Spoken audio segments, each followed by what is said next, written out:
Bonsoir à tous. Je vais essayer d'être synthétique puisqu'on m'a donné 5 minutes. J'ai l'habitude d'expliquer mon métier.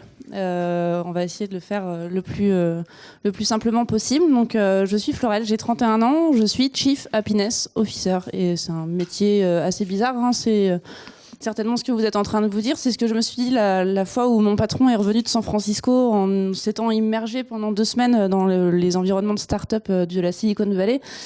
Et il m'a dit, en fait, Florelle, t'es pas office manager, t'es pas assistante de direction, t'es en fait tellement de choses que ce serait rigolo que tu sois en fait responsable du bonheur. Je lui avais dit, mais ça va pas, en fait, t'es complètement zinzin. Ce voyage, t'as pété un cap, quoi.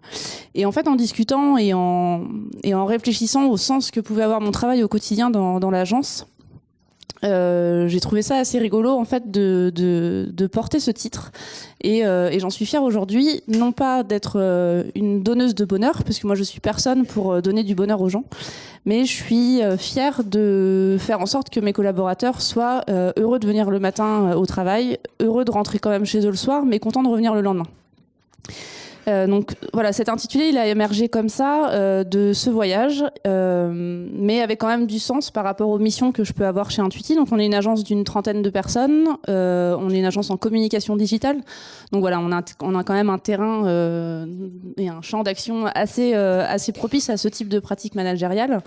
Et mon métier, c'est plein de choses. En fait, c'est oui, favoriser le bien-être, c'est mettre en place des choses pour que les gens soient heureux de venir le matin, mais c'est l'office management. Je gère un espace de travail. C'est moi qui suis garante de l'intendance, de la propreté, de la bonne tenue, de la vie en fait de cette maison. En fait, moi, je suis un petit peu la maman et derrière, voilà, j'élève mes petits poussins. Je fais en sorte que la vie en communauté se passe le mieux possible. Et ma mission première, elle est de leur faciliter la tâche, de leur faciliter le quotidien, d'anticiper les couacs, de faire en sorte que en mode projet, il y ait pas de soucis, sentir les tensions, observer. Voilà, c'est beaucoup de bienveillance qui, pour moi, est quelque chose d'assez naturel. Donc en fait, c'est pas un métier qui me coûte aujourd'hui de pratiquer, c'est quelque chose qui fait partie de moi. La deuxième mission, elle va être de mettre en place des choses pour favoriser un esprit d'équipe, un engagement de collaborateurs au quotidien, faire en sorte que voilà, il y ait des moments où il y a des périodes qui sont quand même assez charnières, où on est tous un peu surbookés, mais faire en sorte quand même qu'il y ait des moments où on lâche prise, on oublie un petit peu les tracas et on se concentre sur autre chose, sur les gens qui nous entourent. C'est important de connaître les gens avec qui on travaille, surtout quand on est 30, c'est assez facile. Voilà, donc moi je suis un petit peu la petite fée qui vient faire en sorte que tout le monde soit bien au sein de cette agence. Et après j'ai une troisième mission qui est plus administrative, qui reste quand même voilà, de gérer la médecine du travail, la sécurité dans les locaux, le parcours collaborateur, que ce soit l'embauche, l'intégration. Voilà, c'est des choses que moi j'ai mis en place par rapport à mon expérience personnelle. Et aujourd'hui, j'ai la chance de m'être créé en fait ce métier. Je pense que chaque chief happiness officer en France ou dans le monde a une fiche de poste qui lui est propre, puisque c'est un poste qu'on arrive à pratiquer uniquement dans une entreprise où on a la liberté en fait de pouvoir le faire, pas parce qu'on se la donne, mais parce que la direction nous la donne.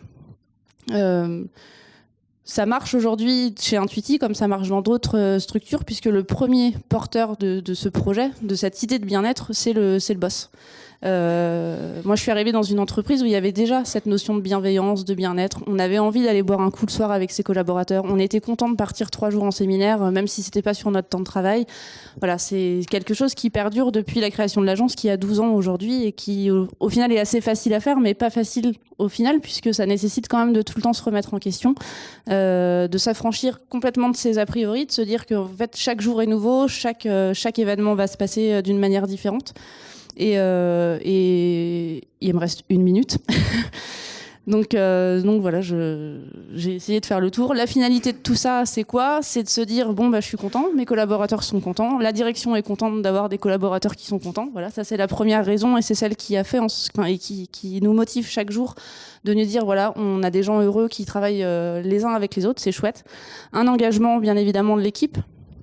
Si on fait tout ça, c'est aussi pour leur donner envie de rester, leur donner envie de donner plus, peut-être, de donner différemment, de leur donner de la confiance, de leur témoigner aussi de la reconnaissance, puisque ça, c'est, je pense, la chose la plus importante dans une entreprise, c'est d'être reconnaissant envers ses pairs. Et la troisième, c'est la satisfaction client, puisqu'à un moment donné, on travaille aussi pour des clients. Et ça, je pense que de l'extérieur, les gens comprennent et ressentent en fait cette âme et cette dynamique de boîte qui est propre à Intuitive, mais qui, voilà. J'ai fini. Merci à vous.